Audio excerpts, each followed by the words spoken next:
사도신경으로 우리의 신앙을 고백하겠습니다.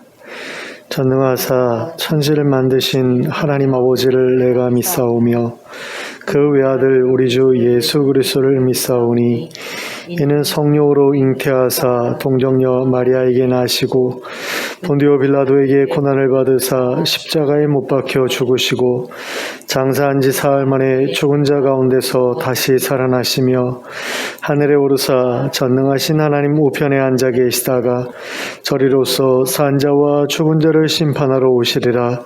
성령을 믿사오며 거룩한 공회와 성도가 서로 교통하는 것과 죄를 사하여 주시는 것과 몸이 다시 사는 것과 영원히 사는 것을 믿사옵나이다. 아멘. 찬송가 218장을 함께 찬송하겠습니다. 찬송가 218장입니다.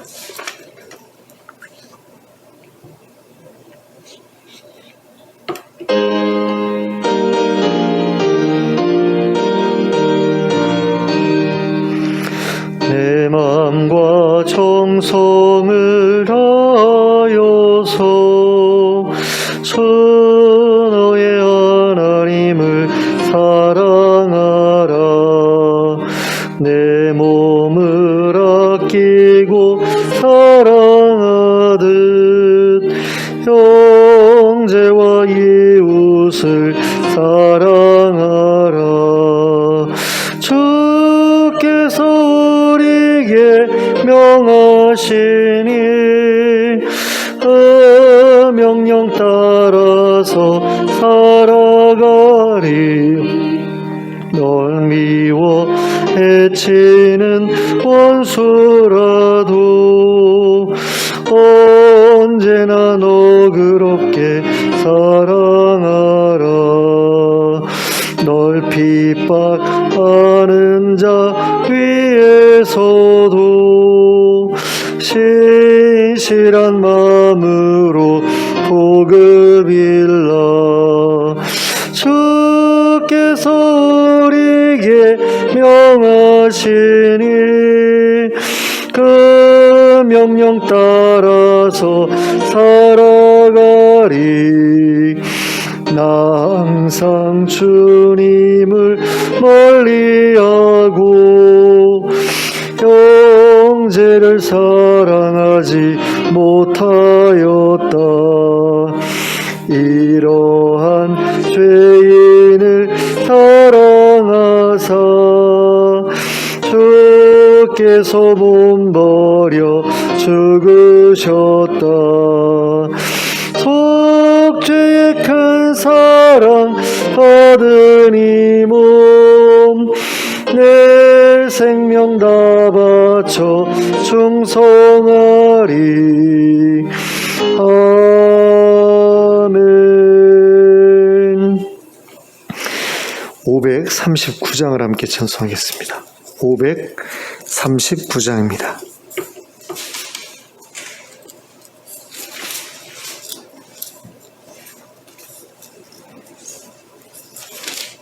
예, 539장 찬송하겠습니다.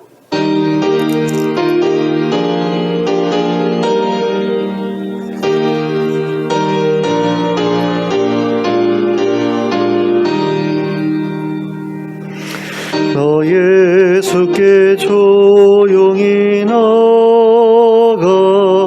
내 모든 짐 내려놓고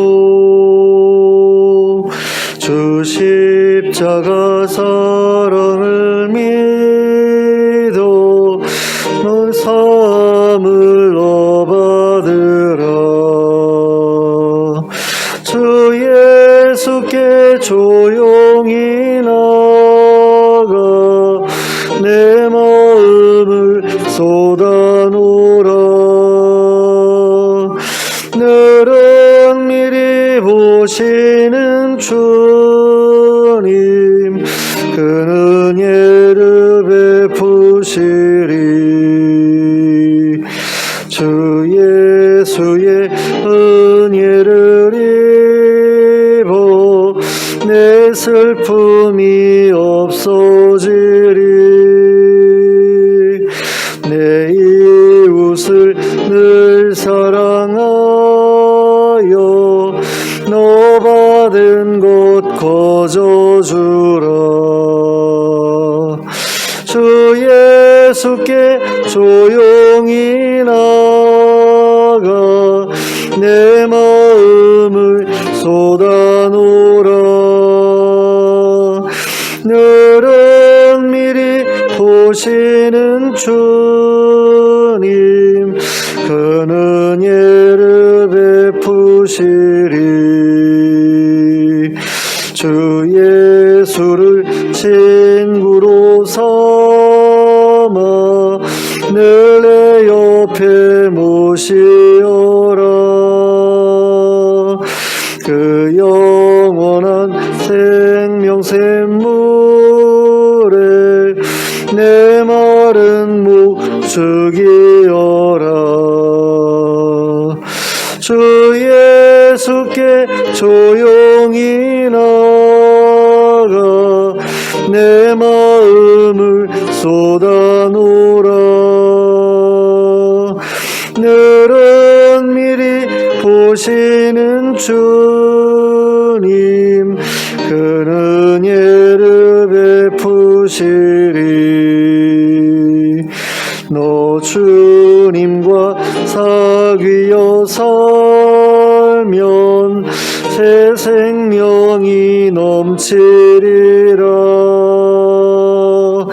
주 예수를 찾는 이 앞에 참 밝은 빛 비추어라. 주 예수께 조용히 나가 내 마음을 쏟아놓으라. 늘은 미리 보시는 주님 그는 예를 베푸시리. 아멘. 오늘 우리에게 주신 하나님의 말씀은 누가복음 10장 25절부터 37절까지의 말씀입니다.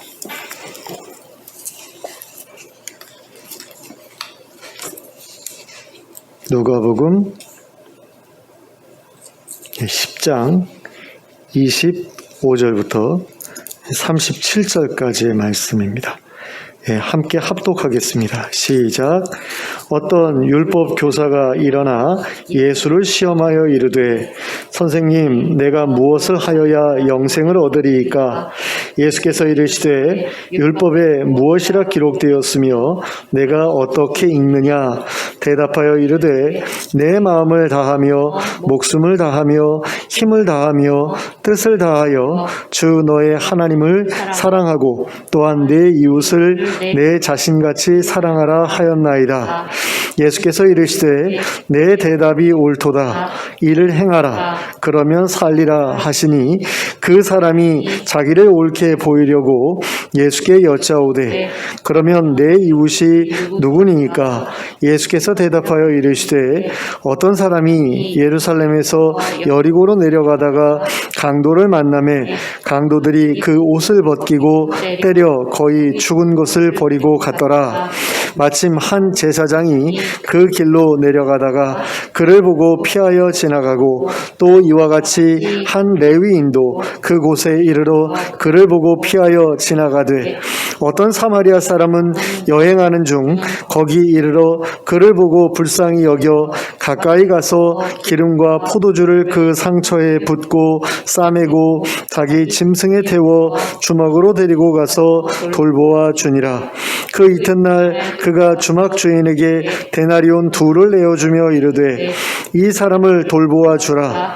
비용이 더 들면 내가 돌아올 때에 갚으리라 하였으니 내 생각에는 이 세 사람 중에 누가 강도 만난 자의 이웃이 되겠느냐? 이르되 자비를 베푼 자니이다. 예수께서 이르시되 가서 너도 이와 같이 하라 하시니라. 아멘.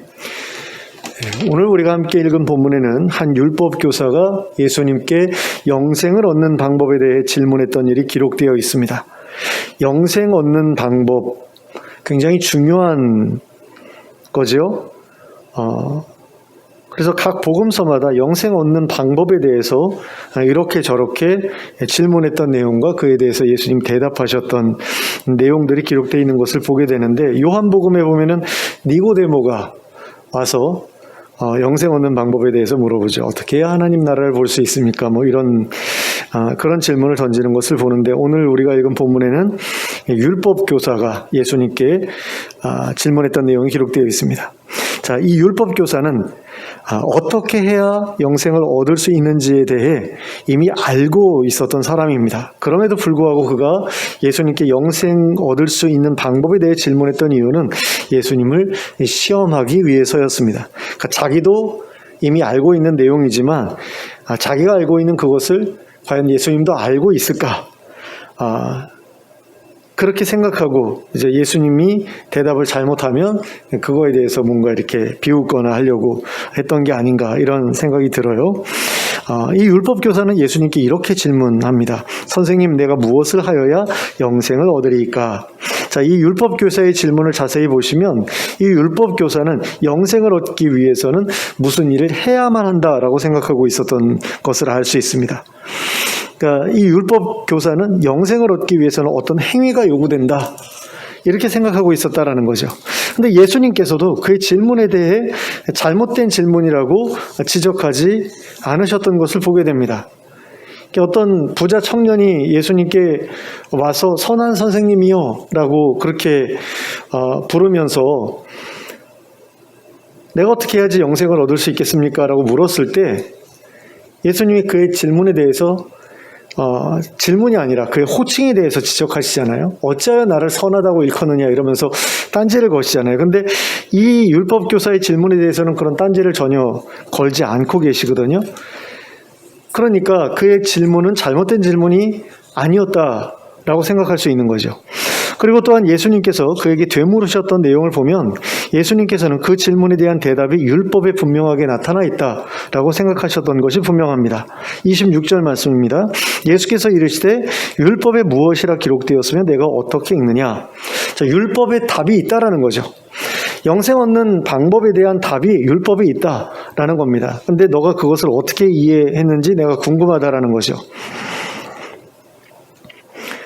그러니까 예수님께서도 영생 얻는 방법이 율법에 기록되어 있다라고 믿으셨다라는 그것을 여기서 우리가 알 수 있게 되는 겁니다. 영생을 얻는 방법은 예수님께서 말씀하시기에 앞서 이미 율법에서도 확실하게 언급되어 있었다라는 거죠. 그리고 예수님께서도 그 사실을 인정하고 계셨다라는 겁니다.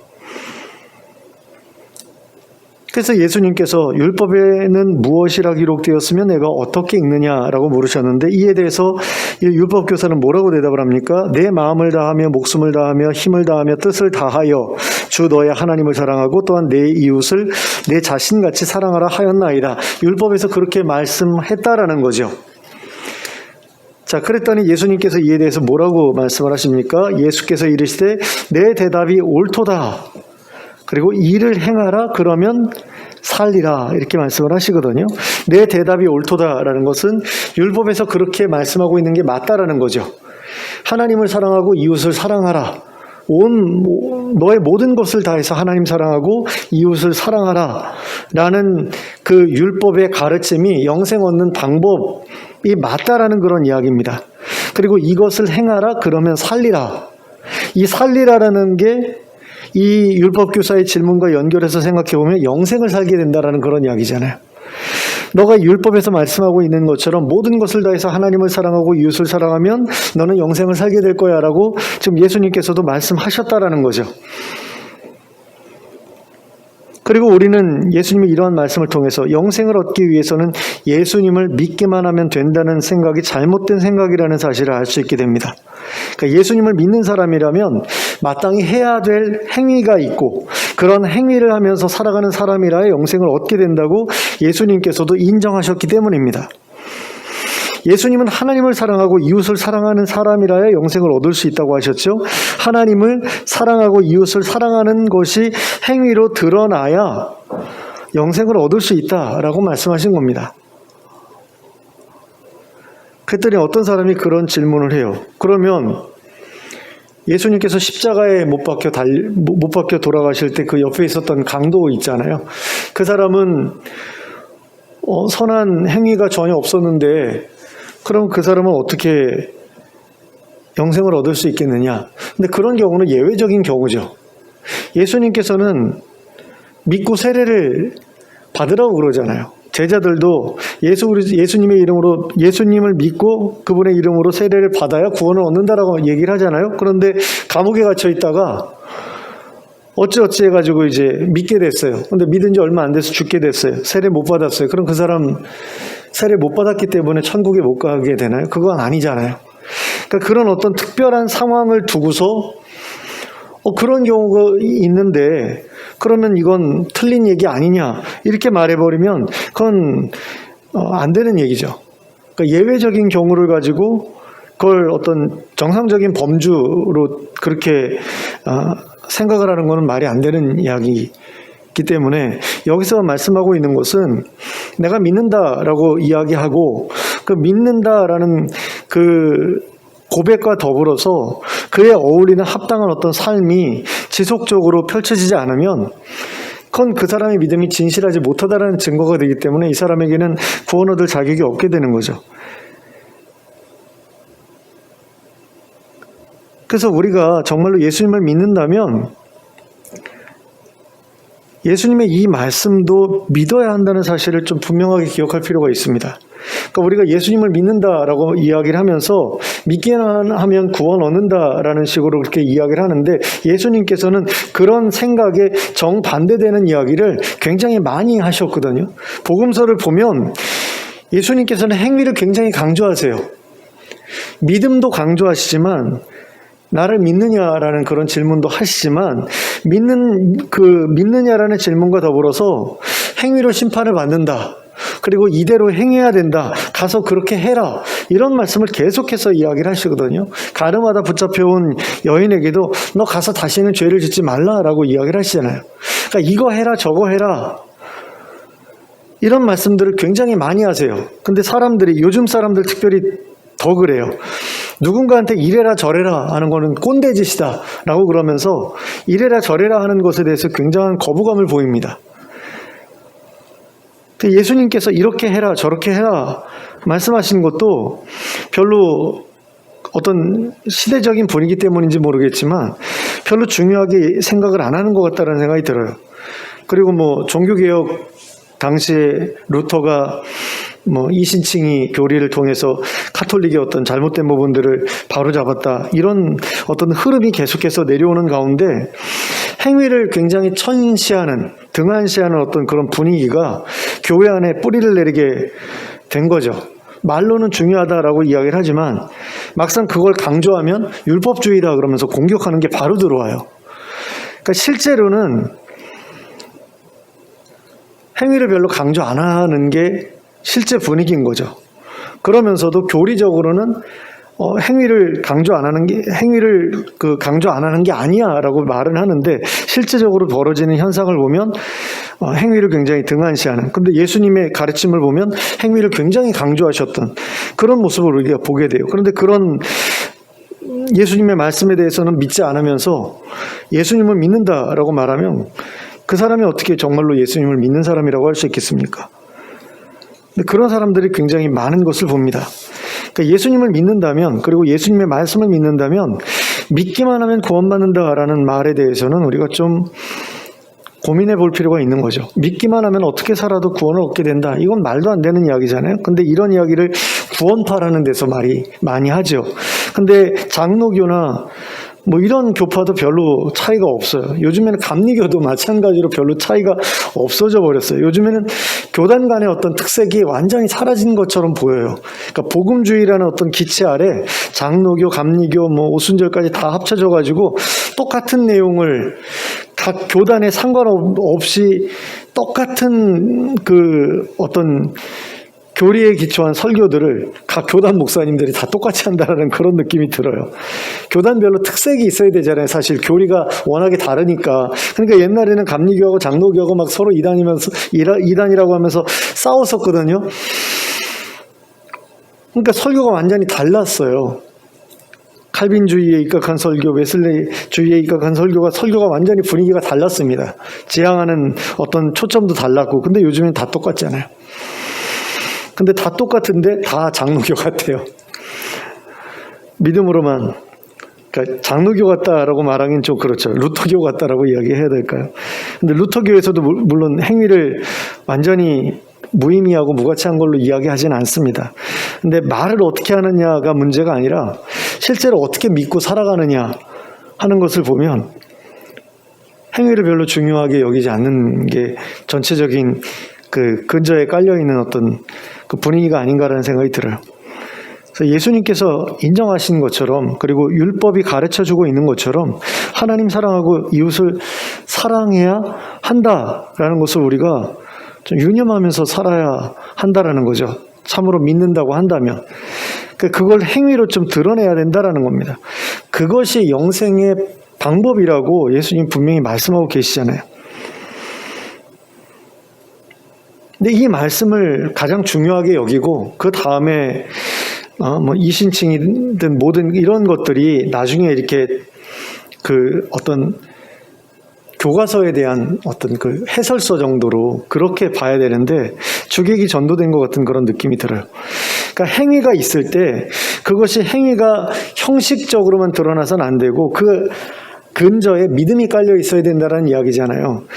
그 이신칭이의 그 신은 그 행위의 근저에 신이 있어야 된다라는 그런 이야기거든요.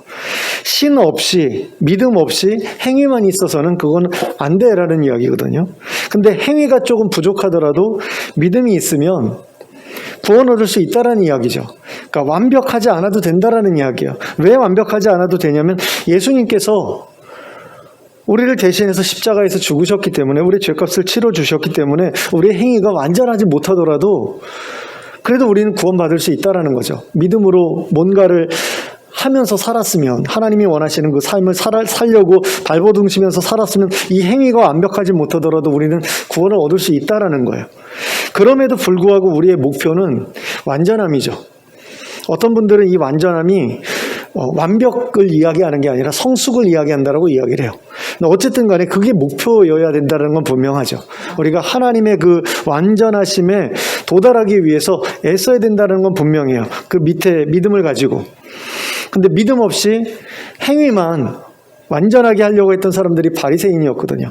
그래서 예수님께서 이 형식주의를 비판하신 것이고, 그 밑에 믿음을 분명히 가지고 있어야 된다를 강조한 게 루터인데, 그렇다고 해가지고 행위가 전혀 쓸데없는 게 아닌데 이 두 개가 같이 분명히 있어야 되는 부분인데, 이런 부분에 대해서 우리가 너무 한쪽으로 치우쳐져 버렸다라는 거죠. 그런 부분에서 이제 행위가 굉장히 중요하다. 근데 형식주의로 끝나면 안 되고 믿음을 밑에 깔고서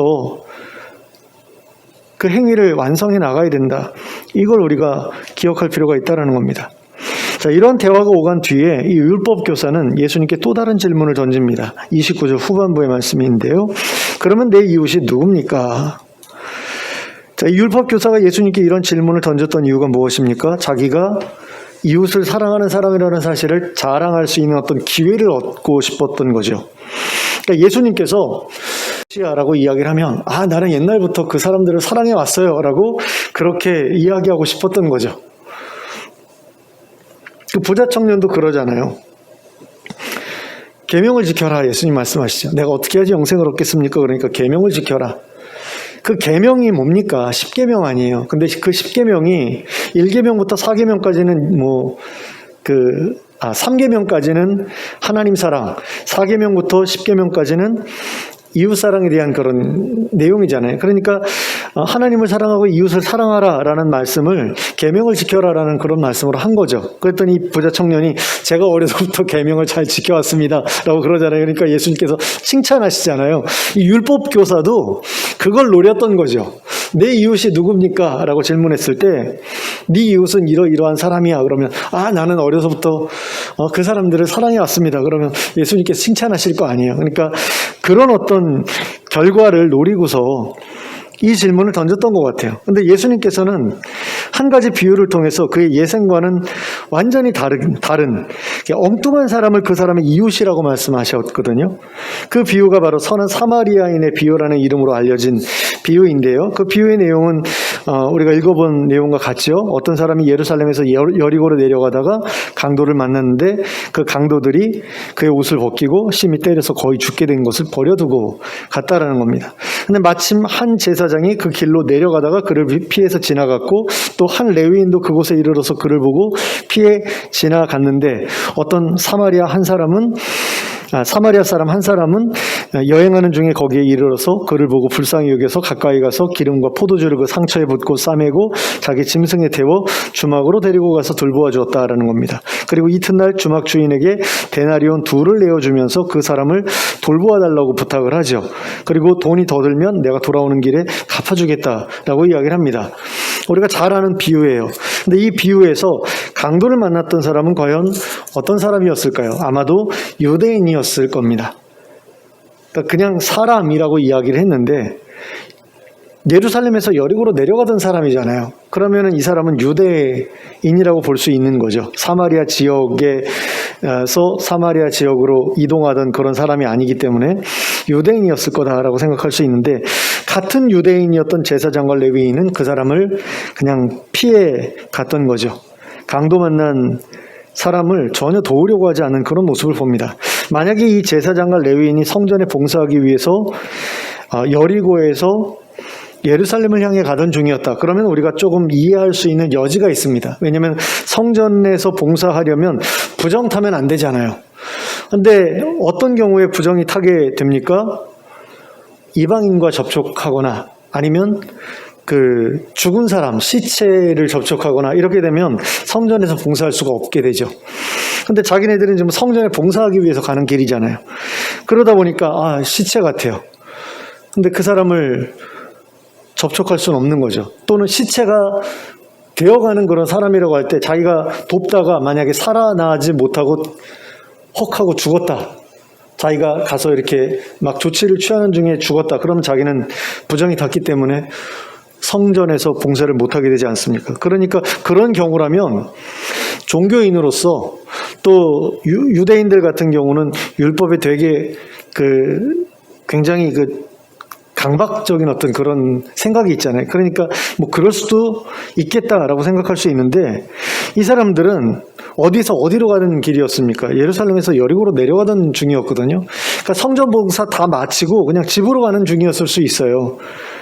그러니까 성전에 가는 중이 아니었기 때문에 이 사람들이 그 강도 맞는 사람들을 돕지 않은 것에 대해서는 뭐 변명의 여지가 없는 겁니다. 이 사람들은 그냥 귀찮았던 거예요. 신경 쓰고 싶지 않았던 거죠. 아니면 물질적인 어떤 손해를 피하고 싶었던 걸 수도 있고요.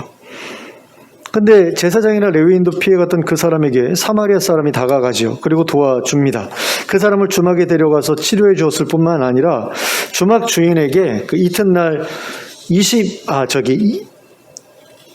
데나리온 2개를 주면서 나 떠나 있는 동안에 좀 돌봐줘라고 부탁을 하잖아요. 근데 그 데나리온 2개가 오늘날로 바꾸어 생각하면 얼마 정도가 됩니까? 하루 일당이 요즘에 얼마 정도 하죠? 뭐 이렇게 노가다 뛰러 가면 한 10몇만 원 정도 벌 수 있지 않겠어요? 그러니까 알바 시급이 지금 10,000원 정도 하는데 그 10,000원 정도 하는 시급 하루에 8시간 하면 8만 원이잖아요.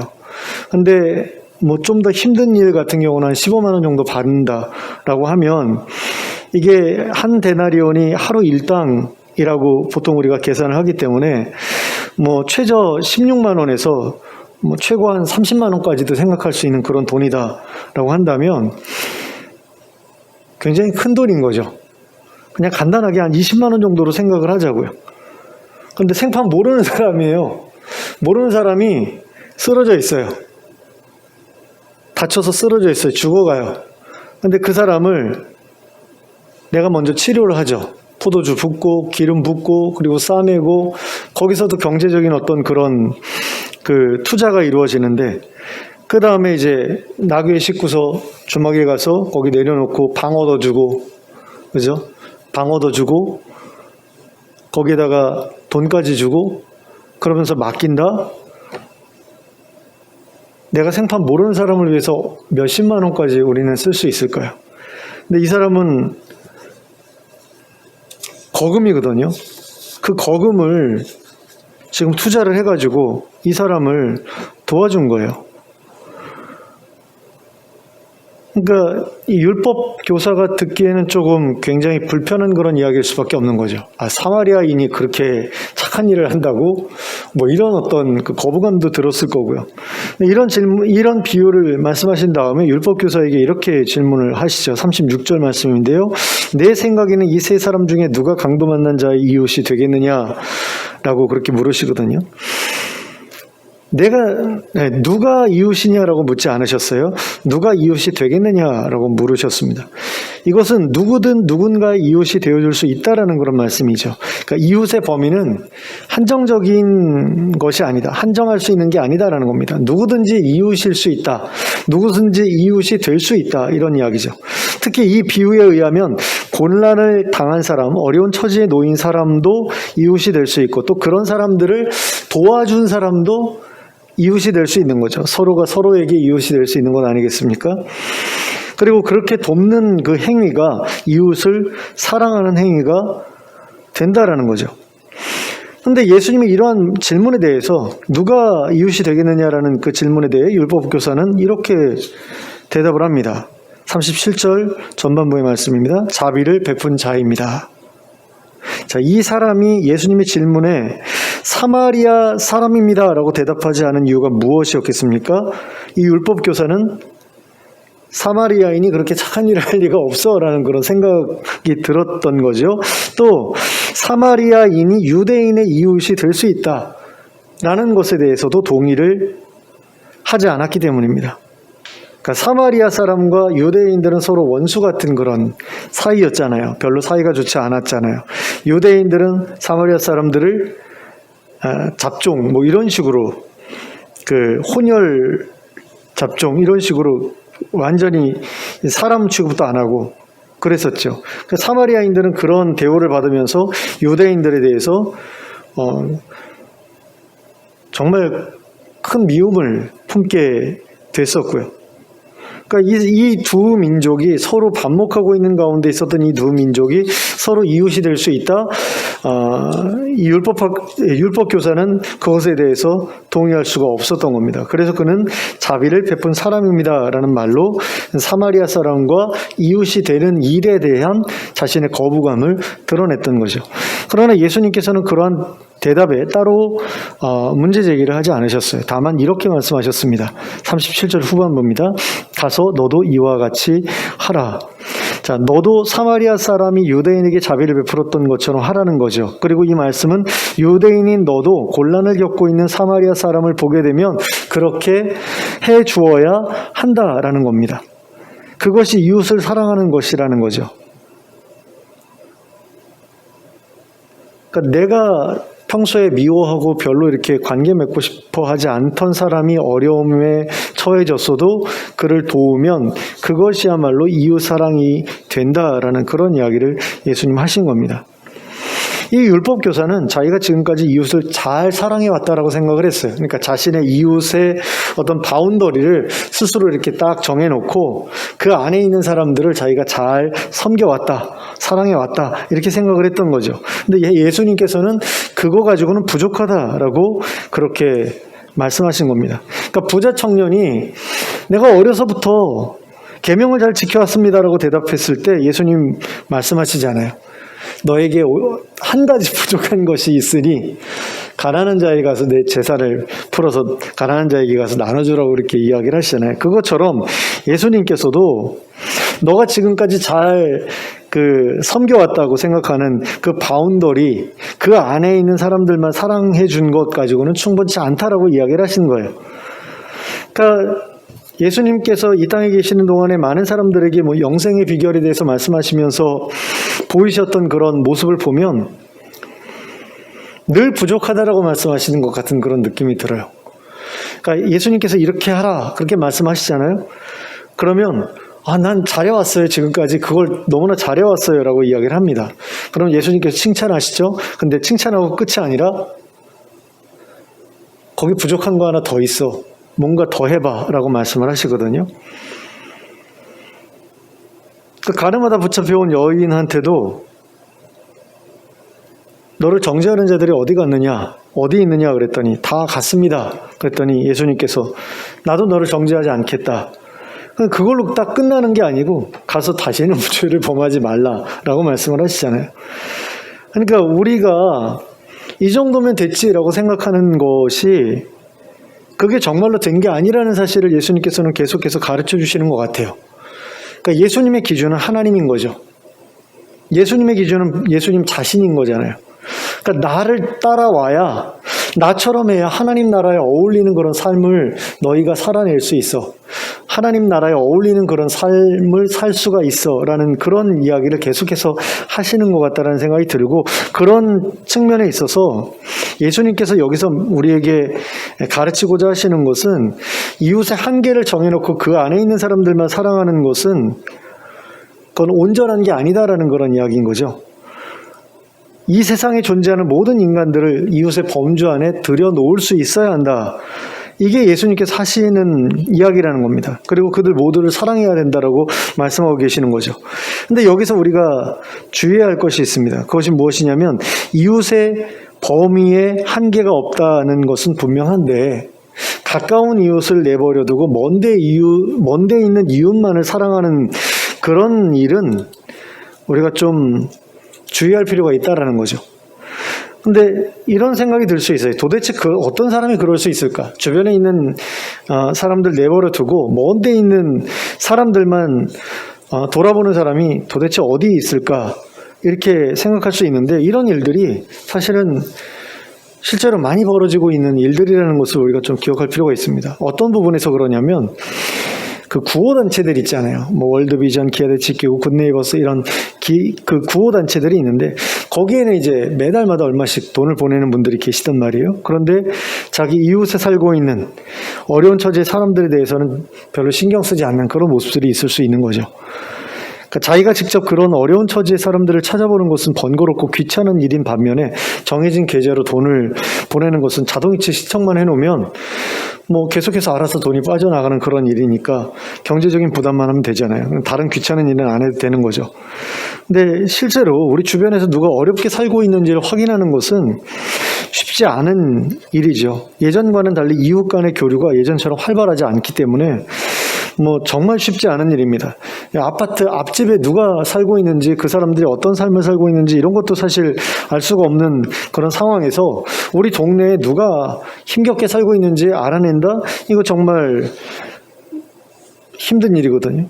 그런 점에서 많은 사람들이 구호단체를 후원하는 일을 통해서 이웃 사랑을 실천해 보려고 애쓰는데요. 이게 잘못된 것은 분명히 아니죠.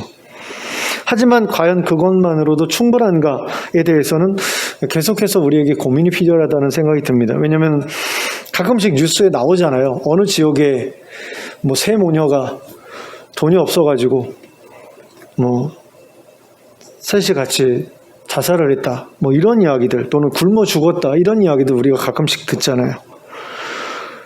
근데 우리나라가 지금 아직까지도 매년마다 100명 가까운 사람들이 굶어 죽거든요. 영양실조로 죽는다라고 통계청에 통계가 나와 있는데, 영양실조로 죽는다라고 했을 때 그건 굶어 죽는 거죠. 만약에 거식증으로 죽는다 그렇으면 정신질환에 의해서 죽는 걸로 통계가 나와야지, 영양실조로 죽는다라고 통계를 넣을까? 그런 생각이 드는데, 옛날에는 70년대에는 아사라는 항목이 있었어요. 굶어 죽은 그런 사람들 통계가 따로 있었습니다. 70년대만 해도. 근데 그게 해가 바뀌면서 2000년대에 드러나서는 영양실조라는 항목으로 따로 만들어졌는데 100명 가까이 돼요, 매년마다. 근데 경제적인 어려움 때문에 굶어 죽었다라는 사람이 나오는데, 그런 사람들이 우리 동네에서 만약에 나왔다라고 한다면 그 동네에 있는 교회들은 정말 부끄러워야 되는 일이거든요. 하나님 앞에서 죄스러워야 될 일인데, 예전에 관악구에서 어떤 그 세모녀 사건이 몇 차례 반복이 됐죠. 왜 세모녀인지 모르겠어요. 세모녀 사건이 제가 기억에 있는 것만 벌써 2번 정도 되는데요. 관악구에서 한 번 일어났었거든요. 그랬더니 제가 아는 목사님 한 분이 관악구에서 목회를 하시는데 너무 괴롭다라고 얘기를 하시더라고요. 자기 죄처럼 느껴진다. 자기의 죄, 자기네 교회의 죄라는 생각이 들더래요. 그래서 그 이후에 이분이 어떤 식으로 이렇게 노력을 하셨는지 그 이후에는 이제 연락이 끊어져서 제가 확인은 못했지만 그런 마음가짐이 사실 있어야 되지 않겠는가라는 거죠. 그런 고민이. 근데 좀 안타까운 그런 일들이 너무 많은 거를 봅니다. 사실 이 파주에 있는 교회들끼리도 뭐 이렇게 파주시 기독교 총연합회라고 있더라고요. 그 교회들끼리 모여가지고 이렇게 사랑의 쌀 모아서 어려운 이웃들 도와주는 어떤 그런 행사들을 한대요. 근데 그런 행사를 해도 늘 사각지대는 있잖아요. 사각지대는 있고 늘 배제되는 사람들이 있고 그런 사람들이 굶어 죽어가지고 결국에는 통계청에 그렇게 숫자로 기록이 되는 건데 참 어려운 문제죠. 그 사람들을 우리가 찾아낼 수 있어야 되는데 찾아낼 수 있는 능력이 사실은 없죠.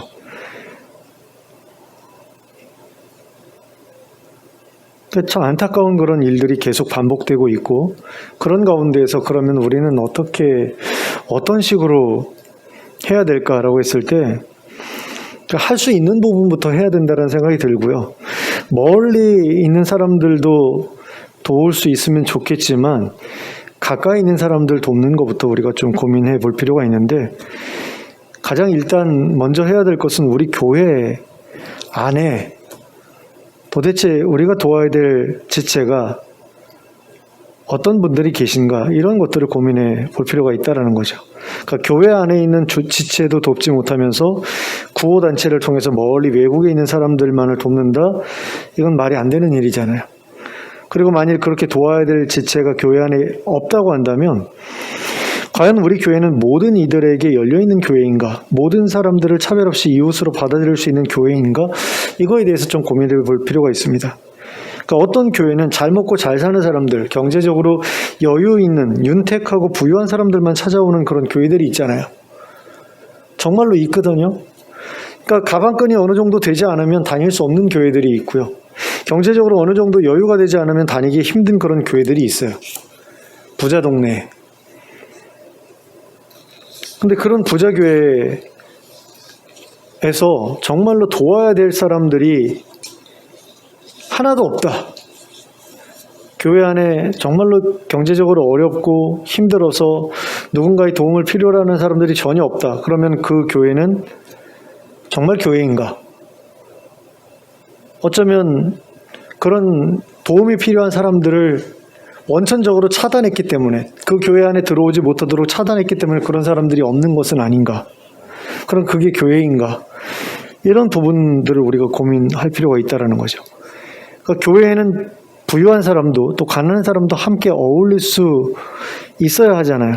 유대인과 사마리아인처럼 서로 사이가 좋지 않은 그 민족들끼리도 함께 어울릴 수 있는 그런 공동체가 되어야 그게 교회 아닙니까? 그런 공동체야말로 하나님 나라의 모형이라 할 수 있는 거죠. 그리고 그런 공동체 안에서 형제가 연합해서 동거하는 것이야말로 영생의 모형이라고 할 수 있는 것 아닙니까? 그러니까 그런 삶을 이 땅에서 살아내지 못하는 사람이 과연 하나님 나라에 어울리는 사람이냐? 영생에 어울리는 사람이냐라고 했을 때 그건 분명히 아니지 않아요? 그런 점에서 우리가 정말로 예수님을 믿는 사람이라면 그리고 하나님 나라를 사모하는 사람이라면 하나님도 사랑해야 될 것이고 이웃도 사랑해야 되겠죠. 근데 그 이웃을 어떻게 사랑할 것인가 라고 했을 때 먼저 이웃이 되어줘야 되는 그런 모습들이 우리에게 요구된다라는 걸 본문을 통해서 우리가 배워야 된다라는 겁니다.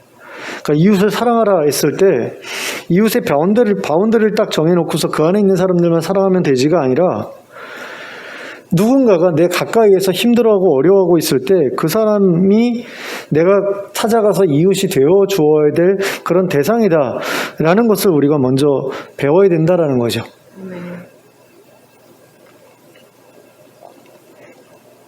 이웃을 사랑하기 위해서는 먼저 이웃을 만들어야 된다라는 겁니다. 근데 이웃을 만들지 않으려고 하잖아요. 딱 선거놓고 나는 사마리아 사람과는 이웃이 되지 않겠어 라는 게 이 율법 교사의 마인드 아니었습니까? 근데 예수님께서 그것을 지금 저격하시는 거거든요. 딱 선거놓고 나는 저들의 이웃이 되지 않겠어 라고 이야기를 하는데 너 그거 아니야 라고 얘기하시는 거죠. 그 사람에게 가서 이웃이 되어줘야 돼. 그 다음에 이웃 사랑이라는 게 가능해 라고 말씀을 하셨는데 우리는 선을 그어놓고서 안 찾아가려고 그래요. 그 사람에게. 교회 안에서도 그런 일들이 벌어집니다. 교회 안에서도 선을 그어요. 그래서 저 사람하고는 어울리지 않겠어 라는 마인드를 가지고 신앙생활이라는 걸 하죠. 또 저 사람은 우리 교회 안 나왔으면 좋겠어. 저 사람은 다른 교회로 옮겨갔으면 좋겠어 라는 생각을 계속해서 포기하지 않고 신앙생활하는 그런 경우도 있습니다. 그런 사람이 과연 이웃 사랑하는 사람이냐라고 했을 때 그건 아니죠. 근데 교회 안에 진짜 많거든요. 교회 안에서 권사님들끼리 사이 안 좋은 권사님들 얼마나 많습니까? 식당 봉사할 때마다 싸우는 그런 권사님들도 본 적이 있어요.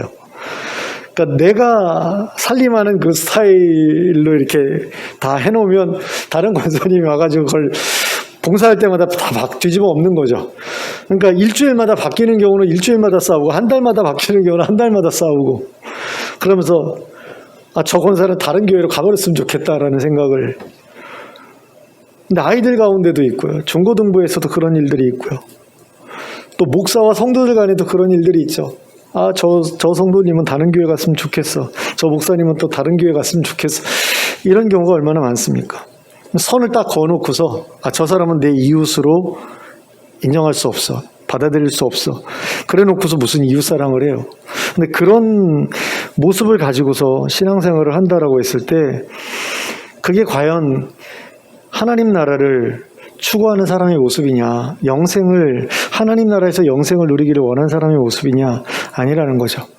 그런 점에서 우리에게 이웃사랑을 위해서 가장 먼저 요구되는 것은 무엇이냐면 타인과 자신 사이에 놓여져 있는, 내가 그어놓은 그 선을 없애는 그런 일이라고 할 수 있습니다. 그러니까 자신과 다른 사람들에 대해서 계속해서 품고 있는 어떤 부정적인 마음 있잖아요. 선입견 같은 거, 적대적인 감정. 이런 것들을 하나하나 내려놔야 된다는 거죠. 그러니까 이웃 민족들에 대한 것도 여기에는 포함이 돼요. 그러니까 일본 사람들, 중국 사람들, 중국 사람들이 동북공정에 대해서 자꾸 이렇게 시도하고 일본 사람들 같은 경우는 그 역사 왜곡 같은 걸 통해서 또는 독도에 대해서 자기네 땅이라고 하는 어떤 그런 부분들, 그런 뉴스들을 들을 때마다 일본이 망했으면 좋겠어. 중국이 망했으면 좋겠어 라는 생각이 들잖아요. 그런데 그런 생각을 가지고 살아가는 게 하나님 나라 백성에게는 어울리는 그런 모습은 아니라는 거죠. 그러니까 만약에 우리 교회에 어떤 남자든 여자든 일본 사람하고 결혼했어요. 근데 부부가 기독교인이 돼가지고 우리 교회에 출석했어요. 그 일본인을 어떻게 할 겁니까? 또는 중국 사람들이 우리 교회에 나올 때 그분들에 대해서 어떻게 할 건가요? 중국 망했으면 좋겠어. 그러니까 나라만 미워하고 그 나라 사람은 사랑하고 가능할지도 모르겠어요. 하지만 뭔가 좀 이상하죠. 그 나라는 미워하는데 그 나라 사람은 사랑한다? 이건 좀 이상한 일 아닙니까? 그런 점에 있어서 우리가 모든 어떤 그러니까 타인에 대한 어떤 부정적인 어떤 그런 생각들, 그들과 나 사이에 그어놓은 금들, 이런 것들을 지우지 않으면 이웃을 삼을 수도 없고 이웃이 되지 않으면 사랑할 수도 없는 것이기 때문에 우리가 선을 지워나가는 그 일부터 해야 우리가 이웃을 사랑할 수 있다는 거죠. 그리고 몇 가지 더 생각을 해보면 게으른 사람도 이웃 사랑하는 거 힘들 것 같아요. 귀찮은 일이잖아요. 누가 쓰러져 있어요. 근데 가가지고 살았는지 죽었는지 확인하고, 살아있으면 걷다가 뭔가 이렇게 응급조치 취하고, 그 다음에 끝까지 책임을 져야 될 거 아니에요. 쉽지 않은 일이거든요. 그러니까 게으른 사람은 이웃사랑도 힘들다라는 생각이 들어요. 가끔 가다가 제가 고민이 될 때가 있어요. 어떤 부분이냐면, 저희 집에서 고양이를 키우잖아요. 근데 그 고양이가 비 오는 날 저희 집 앞에 버려져 있었거든요. 근데 왼쪽 눈인지 계속해서 이렇게 진물이 나오고, 한쪽 눈이 안 보이고, 걔를 보는데 너무너무 불쌍한 거예요. 너무 쬐끄만 놈이 거기 버려진 게 분명한 거죠. 계속 왔다 갔다 하는데도 어미가 데려가지 않고 거기 그냥 계속해서 머물러 있는 모습을 보면서 아, 얘는 확실히 버려졌구나 라는 생각이 들었을 때 불쌍했어요. 그래서 데리고 들어왔죠. 그 다음에 병원에 가가지고 이렇게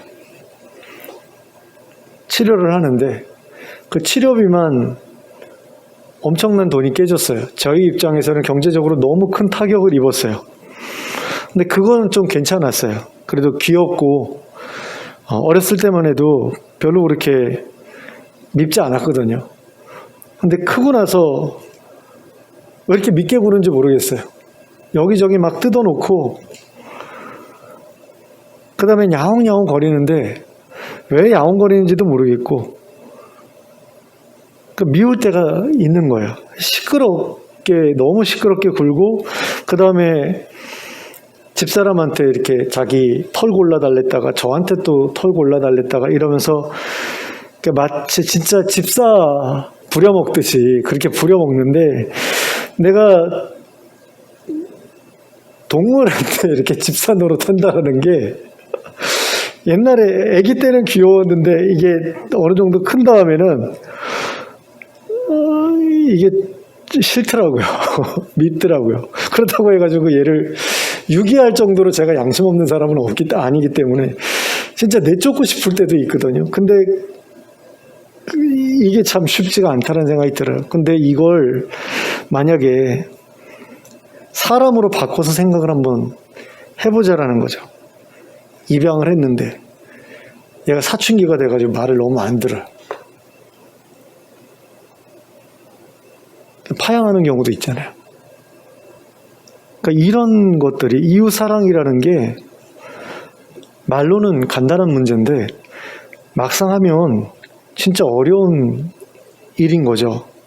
그러니까 이웃사랑이라고 했을 때 내 가족들 사랑하는 거 왼수 같아도 그냥 품고 살아야 되는 건데 만약에 입양을 해서 나하고 피 한 방울 안 섞였는데도 불구하고 내가 끝까지 사랑해야 된다.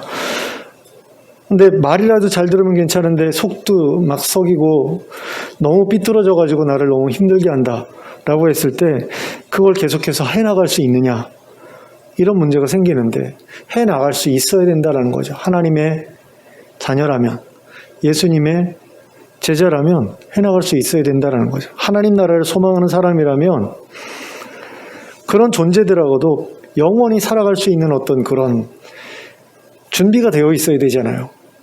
그런데 5년, 6년도 버티지 못한다. 20년, 30년도 못 버틴다. 이건 아닌 거죠. 교회 내에서 신앙생활을 같이 해오면서 어떤 사람과 별로 사이가 안 좋아요. 죽을 때까지 얼마만 버티면 될까라고 했을 때 우리의 그 예상 수명과 한번 연결해서 한번 생각해 보자고요. 20년만 버티면 되나? 30년만 버티면 되나? 근데 그거 못 버텨가지고 허구한 날 싸우고 다투고 그런다. 그러면서 영생을 어떻게 그 사람과 함께 살아갈 수 있겠어요? 그러니까 정말 쉽지 않은 일인데 그럼에도 불구하고 우리가 어떻게 해서든 해나갈 수 있어야 되는 일이라는 거죠. 그래서 우리가 공부해야 될 것들이 굉장히 많다라는 생각이 들어요. 내가 다른 사람들과 관계가 깨졌을 때 어떻게 그것을 회복해 나갈 것인가에 대해서도 공부해야 되고요. 내 안에 있는 미움을 어떻게 풀어나갈 것인가, 어떻게 다른 사람을 용서할 것인가 이런 것들에 대해서도 계속 연구하고 공부하고 고민해야만 하는 거죠. 그리고 그걸 위해서 하나님께 매달려서 기도하고 그래서 그 문제가 해결되는 것들을 경험하고 이런 것들이 쌓이고 쌓여야 이웃사랑이라는 게 정말로 가능해지고 그 이웃사랑이 가능한 사람이라야 하나님 나라에 딱 떨어뜨려 놨을 때 거기서 영생을 버틸 수 있지 않겠습니까? 근데 얼마 되지 않아가지고 못 키우겠어. 그러면서 동물도 파양하고 사람도 파양하고 관계도 쉽게 사람들과 다른 사람들과의 관계도 쉽게 끊어버리고 교회도 쉽게 옮기고 이건 아니라는 생각이 들어요. 근데 아닌 건 맞는데 정말 쉽지 않은 일이라는 것도 분명한 일이고요. 그런 점에서 이 율법 교사가 정말 착각했던 거죠. 자기가 지금까지 사랑해온 사람들 그 정도면 나는 완벽해라고 생각을 했지만 예수님 보실 때는 웃기고 있네 일 수밖에 없는 거죠. 근데 그런 식으로 우리는 착각을 해요. 교회 안에서 나하고 사이좋은 사람들 몇몇 사람들하고만 친하게 어울리고 다른 사람들에 대해서는 좀 거부감도 느끼고 좀 우리 교회 안 나왔으면 좋겠는데 뭐 이런 생각도 하고 이러면서도 자기는 이웃사랑 하고 있다고 생각을 하는 거죠. 왜? 내가 사랑하는 사람들이 옆에 몇 명 있기는 하니까. 그러니까 나는 그 사람들만 이웃으로 생각하고 사랑하고 있으면서 성경이 말하는 이웃사랑을 자기가 하고 있다고 생각을 하는 거예요. 근데 성경이 말하는 이웃사랑은 내가 싫어하는 그 사람들까지도 품는 게 이웃사랑이라는 거죠. 근데 이 율법교사 같은 사람들이 우리 안에 얼마나 많이 있느냐라는 거예요. 다른 사람 생각할 필요 없이 내가 바로 그런 사람일 수 있다라는 거죠. 그런 점에서 우리는 항상 자신의 부족함을 돌아볼 수 있어야 되고 예수님께서 이렇게 예리하게 일종의 저격같이 너 그거 아니야, 너 그거 부족해 라고 말씀하시는 그 지점을 우리가 분명하게 인지할 필요가 있다는 겁니다. 그래서 정말 우리가 불편해하는 그 사람들, 그런 사람들에 대해서 그어놓은 그런 선, 그런 것들이 나에게도 분명히 있을 수 있다는 사실에 대해서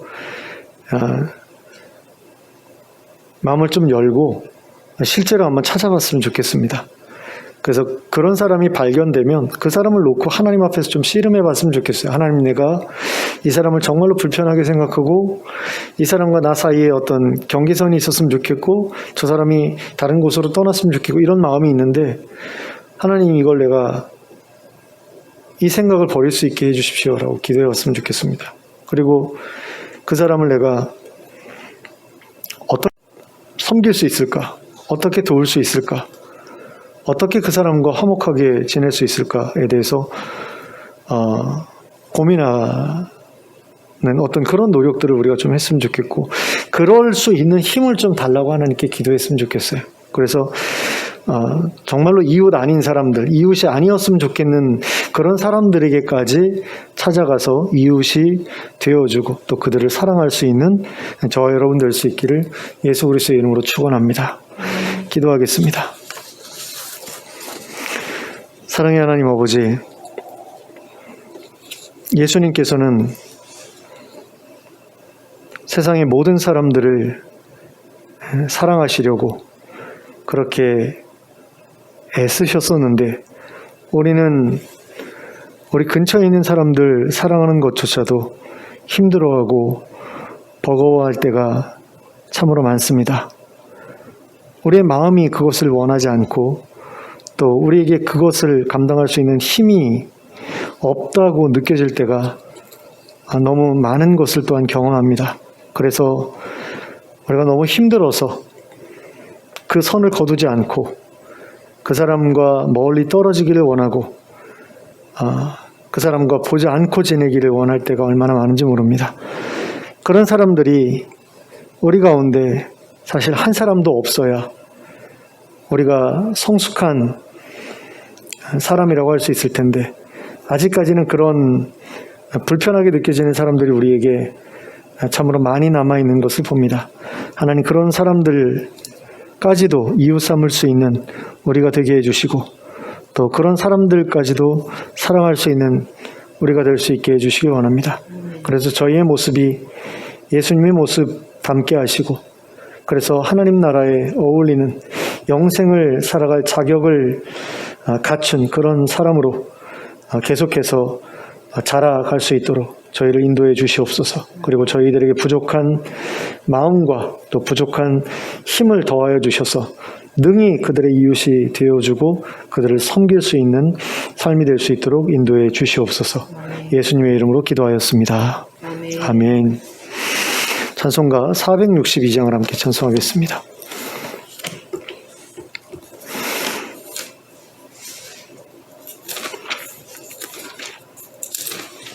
찬송가 462장 찬송하겠습니다.